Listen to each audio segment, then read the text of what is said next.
On va passer à la dernière section de ce podcast Magic qui est dédiée au Magic Cinematic Universe.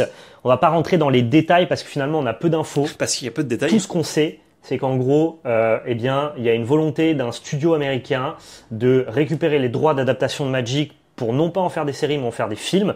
Pas un film mais des films parce qu'on parle d'un Cinematic Universe et donc pouvoir décliner le Magic, cet univers-là. Le studio en question, c'est Legendary Studio. Et ça, pour le coup, c'est plutôt gage de qualité. J'ai une petite liste de ce que Legendary Studio a déjà produit dans son histoire. On parle par exemple d'Interstellar, d'Inception. Alors attention, la qualité d'un film, c'est pas que le studio. Le studio, c'est celui qui développe, qui met l'argent. Bien sûr. Ça peut apporter aussi des équipes techniques et compagnie. C'est souvent un réalisateur à la fin qui fait un bon film et des bons acteurs. Mais ça veut dire qu'ils seront bien encadrés. Mais c'est quand même gage de qualité. Tu vois, Legendary, c'est aussi ceux qu'on fait Dune récemment. Je peux vous donner d'autres exemples. Ils ont fait, moi je le trouve acceptable, le Godzilla américain. Ils ont fait 300.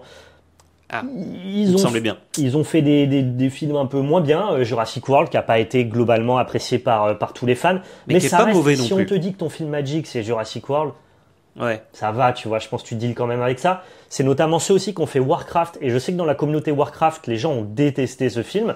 Moi, en tant que, mais c'est des haters, ça. En tant que néophyte de Warcraft, j'ai été le voir au cinéma, j'ai adoré ce film. C'est un bon et tu sais que film. Ce film a été annulé parce que malheureusement au box-office, il n'a pas été rentable. Ouais.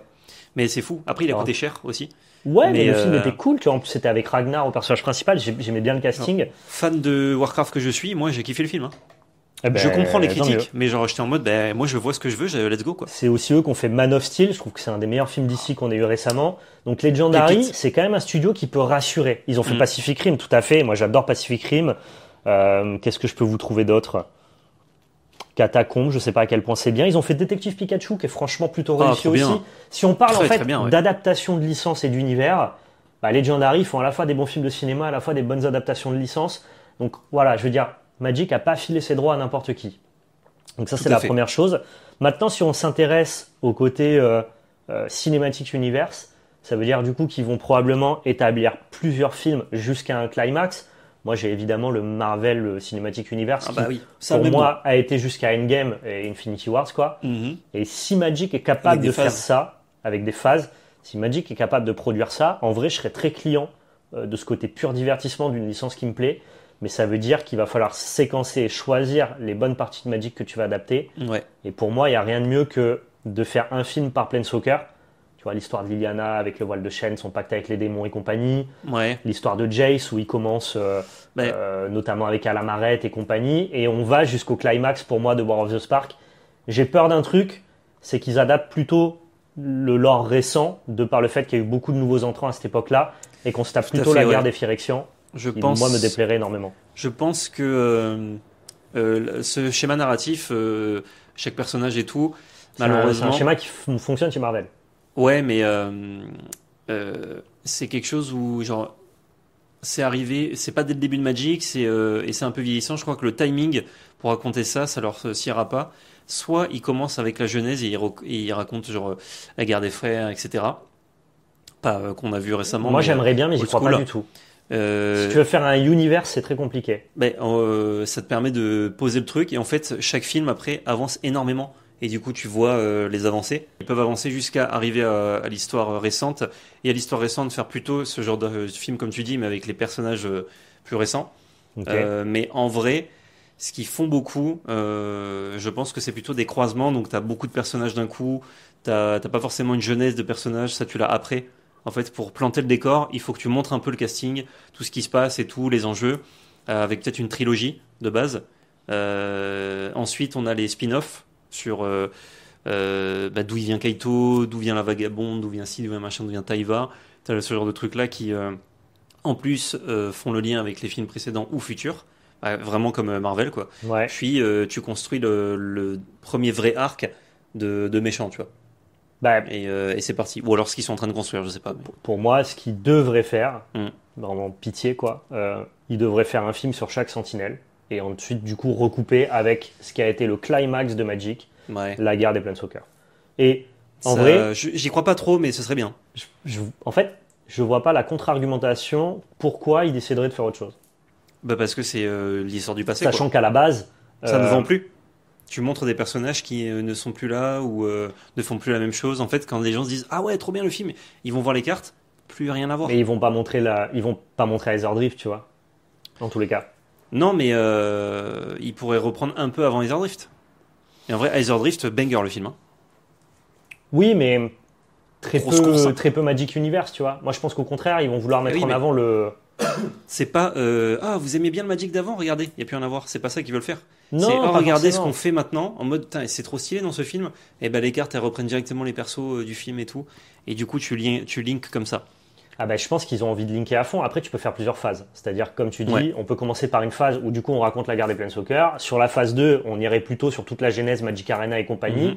Et sur la phase 3, on arriverait justement à Hazardrift et compagnie, tu vois. Peut-être aussi qu'ils peuvent le penser sur 15-20 films, sur 10-15 ans, tu vois. Mais franchement, moi, si vous faites un film sur les Sentinelles qui climax à War of the Spark, je deviens youtubeur cinéma, quoi. Vraiment, enfin, genre... Pitié, quoi. Ouais, ce serait effectivement très cool, mais je te dis, marketingment parlant, le budget que ça représente en plus plusieurs films, si jamais tu vends pas des produits derrière, c'est zéro. Et genre eux, ils font que vendre des produits, donc ils vont. Après, attention, tu connais pas entre guillemets la Q-line parce que ça, on parle de rachat maintenant, ça veut dire que le film, il sort pas avant 3 ans minimum. Le temps de pré-production, le temps de tournage, le temps de montage et compagnie, sur des films de cette qualité-là, 3-4 ans. Si peu, dans 3-4 ans, tu as un Magic Origins 2. Si peu, on a un retour aux sources. Tu vois, tu sais pas quelles sont les ambitions du studio. Si jamais on repart un peu sur ces bails-là, genre throwback, tu vois, genre sur ce qui se passait, pourquoi pas. Mais parce que sachant que là, ils designent les sets qui vont coïncider à peu près avec les films, logiquement. Enfin, le premier film, en tout cas. Normalement, ouais, ils sont censés. Effectivement, ça pourrait être le cas. Mais pour moi, c'est ce qu'ils sont en train de designer comme set qui sort au moment où il y a les films. C'est ça qui désigne... qui design. Donc toi, tu vois des films sur des univers qu'on connaît pas encore en fait. Qu'on connaît pas encore, ou alors qui reprennent ce qu'on est en train de voir depuis 1 ou 2 ans pour justement mettre en avant ça, ou alors totalement différent. Ils prennent le multivers de Magic, multiplan, et ils font des histoires dans cet univers-là avec des clins d'œil avec des personnages, mais en fait tu connais pas du tout les persos. Mais je dis pas ça marcherait pas très bien. C'est probable qu'ils fassent ça, hein, mais mon cœur de fan préférerait l'option entre guillemets la plus basique. Voilà. Ouais, mais ça c'est un point de vue de quelqu'un qui joue depuis longtemps. Ouais, complètement. Quelqu'un qui a commencé il y a 2 ans. Tu lui parles de mais tout ce qui s'est passé avant stylé, et tu dis ouais je sais pas, je jouais pas, mais par contre là j'aimerais trop voir Atraxa pas Atraxa pardon, Eleschnan se faire couper la tête et tout, alors que toi tu seras en mode bah non on s'en fout. Tu vois en fait ça dépend de quel moment tu as commencé à jouer. Ah tout à fait. Toi c'est cette période là qui te tout à fait, mais comme du coup dans tous les cas tu vas avoir des réfractaires et des gens qui sont contents dans tous les cas, donc du coup c'est juste tu choisis quelle cible tu veux récompenser. C'est juste que celle qui achète tes produits. Et oui, mais les deux cibles achètent tes produits, du coup. T'as quand même des produits récents. Pour ça, moi, je suis vraiment juste en mode suivant ce qu'ils vont sortir. Mais les anciens, moi aussi, je fais partie des anciens qui préfèrent le lore d'avant, mais qui achètent quand même les produits récents, parce qu'il y en a plein qui n'ont pas quitté le bateau. Il y a quand même plus de gens qui étaient là avant que de nouvelles personnes. C'est juste qu'il y a plus de gens qui viennent que de gens qui partent. Mais globalement, il y a quand même une base de fans de Magic qui est quand même plus importante que les nouveaux. Et ce que je veux dire, c'est que si on admet que dans l'équilibre marketing, dans la balance de ta cible, les nouveaux entrants et les anciens représentent à peu près la même chose, bien dans ce cas-là, tu as le choix d'adapter un bon lore et un mauvais. Mauvais lore, c'est toi qui dis que c'est un mauvais lore. Oui, mais je l'assume. Mais du coup, moi je trouve que c'est pas aussi épique évidemment, mais je trouve que c'est assez bien fait. Il y a eu des couacs surtout sur la fin de la guerre des Phyrexians, mais au global, c'est pas non plus exécrable. C'est juste que ça plaît moins. Je le vois dans le chat. Hazardrift, ça vous plaît pas? On a fait des vidéos pour dire que c'était quand même vraiment genre ce qu'on attendait du climax des Phyrexians. T'es pas à la hauteur de nos attentes. Et le résultat final, on a vraiment dit en mode ouah, quel soufflé de merde quoi. Ben, la fin de cet arc-là était éclatée. Ouais. Mais genre, rappelle-toi, c'est la première fois qu'on faisait des vidéos. La montée était cool. Lore limite sur. Mais c'est incroyable. Donc, mais tu retiens toujours la fin, tu retiens ce qui s'est passé quoi. Après c'est une adaptation, ils sont pas obligés d'adapter. Alors que War of the Spark c'est le climax de Magic. Je pense que Magic a jamais été aussi puissant en termes de genre ta communauté est en totale adéquation. Enfin, je me souviens, le trailer il a été révélé lors de l'invitationnal. Ouais. Les gens pleuraient devant le trailer. Il y avait un impact, il y avait une liaison émotionnelle entre les consommateurs et le jeu qui était à son paroxysme, quoi. Et si on admet qu'il y a autant de gens actuellement qui jouent à Magic, qui ont connu l'époque de War of the Spark, bah, je trouve qu'il n'y a pas trop de raison de ne pas aller sur ce thème-là. En fait, enfin, je vais pas me répéter 1000 fois, mais... Non, mais j'ai compris ce que tu dis. Toi, tu veux parler aux nouveaux entrants. En fait, non, je parle à... je vends ce que tu vois. Ouais. Et du coup, si ce que tu vois, je peux pas le commercialiser parce que c'est fini, c'est mort, à mon avis, à moins que ce soit un succès phénoménal et qu'il fasse sa jeunesse plus tard, une fois que le MCU est installé, il y a aucun monde où ils font pas des histoires récentes ou des histoires alternatives qu'on connaît pas. Okay. Dans ce cas-là, c'est genre on développe des persos que vous verrez dans 6 ans dans les cartes. Ça, c'est possible. Mais pour moi, c'est juste on vend des cartes. Comment on vend des cartes en mettant des trucs dessus, notamment ils mettent des autres licences dessus là pour vendre les cartes. Tout à fait, ouais. Et là, du coup, on veut renforcer notre licence et c'est ça qu'ils cherchent. C'est que tout le monde dit que la licence Magic primaire est en perdition par rapport à avant et c'est pas faux. Du coup, comment tu redynamises ça? En mettant les moyens dans une série, dans ton MCU. Ils peuvent aussi pour faire ça. Partir dans un espèce de film hub où du coup tu as vraiment des personnages de Magic qui côtoient Lara Croft et Street Fighter. Si peu on n'est pas prêt, hein. Ouais, mais ça, t'en fais qu'un, tu fais un Ready Player One. Ouais, mais j'y crois pas. Tu peux pas faire un MCU comme ça. J'y crois pas trop. Bon, on verra. En tout cas, moi, je vous ai parlé de mes attentes. Ouais, je comprends. Mais qui sont pas forcément la réalité. Ça me régalerait, hein. Mais juste en termes de logistique marketing, j'imagine pas un monde où ils font des films sur ce qui se passe avant. Alors, un seul. En fait, la question, elle va se régler comme ça. Ça dépend de s'ils voient le film comme un élément marketing pour vendre des cartes ou s'ils voient le film comme du vrai cinéma. Sachant que c'est Legendary Studio qui a été appelé et qui, du coup, veut faire quand même des films de cinéma et pas seulement des produits dérivés. Parce que ça dépend, en fait. Est-ce que c'est... On fait découvrir l'univers Magic à des gens au cinéma et dans ce cas-là, l'élément marketing et vente, il a moins d'impact. Ou est-ce que les films sont vraiment un support de vente? Et auquel cas, ils iront forcément dans ta direction. Et donc, du coup, ils feront des films qui sont effectivement en adéquation avec les produits qui sortent. Mais franchement, hein, pour attirer des gens au cinéma, faire un film sur des sets qui vont sortir dans 3-4 ans, donc du coup, personne n'aura d'affect et de référence pour y aller, je trouve que c'est encore plus risqué que de partir sur ce qui est une base saine de Magic, tu vois. Ouais, donc ils vont construire un lore petit à petit, en reprenant des éléments, en reprenant peut-être des extensions des univers, loot, tu vois, notamment, et à force d'avoir construit ça, au moment où sur le film, il y a c'est sur le nouveau set qui sort, ça fait écho aux produits, ou dans l'année, tu vois, ça fait écho aux produits qui existent, et les gens qui jouent aux cartes depuis quelques temps, ils connaissent les personnages aussi. Ils sont en mode ah l'autre, putain, ça fait un moment et tout, parce qu'ils nous la rabâchent. Ah ben Vraska, on a suivi ses aventures sur les 3 derniers sets. En fait, ça va marcher un peu en ramification sur plus tu vas loin, plus tu auras des refs, etc. Mais si tu joues depuis pas longtemps, ça marche. Si tu joues pas du tout et que tu dis Magic, putain, mais je joue à ça quand j'étais au collège, quand j'étais minot, et je vais voir le film pour voir. Ah putain, ça m'a redonné envie et tout. C'est vrai qu'ils ont fait un truc stylé. Il y a des cartes qui existent. Ah bah ouais, justement, les cartes avec le set. Boum.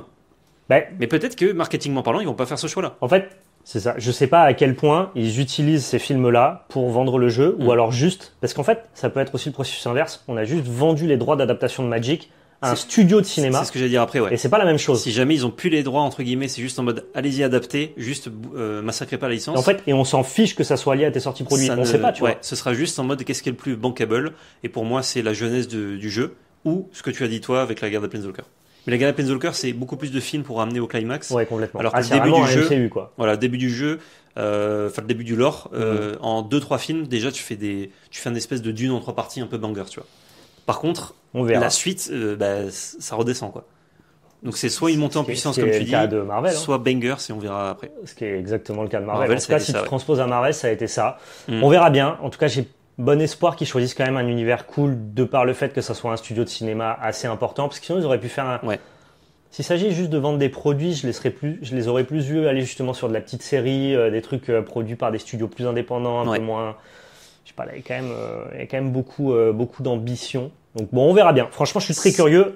Ce débat prouve qu'on est tous extrêmement curieux. Et vous, dans le chat, j'ai vu que ça débattait aussi un petit peu là-dessus. Personne ne sait sur quoi ils vont partir. Quelqu'un a proposé Détective Loot. On n'a que des... Sur Call of Honor. On a tous en tout cas des envies et ça c'est plutôt cool. Pour la série Netflix, alors pas de news là-dedans, mais elle est toujours en développement. Je crois qu'ils ont communiqué en même temps en disant non, mais ça remplace pas, c'est un autre projet, quoi. Donc je finirai par, je crois que c'est Legendary qui avait aussi fait l'adaptation d'une licence Hasbro qui est Donjons et Dragons, le film récemment qu'on avait vu ensemble au cinéma, notamment avec Lancelot, et qui était franchement un très bon film, plutôt bien adapté, d'un bon univers, qui malheureusement ne sera pas reconduit, encore une fois, parce que il n'a pas fait assez d'entrées. Donc c'est un film qui Le petit flop. A pas été giga rentable dans l'idée, mais qui, je trouve, était vraiment très sympathique. Et franchement, s'ils font un film de cette qualité-là, je m'attends à plus de grandeur peut-être.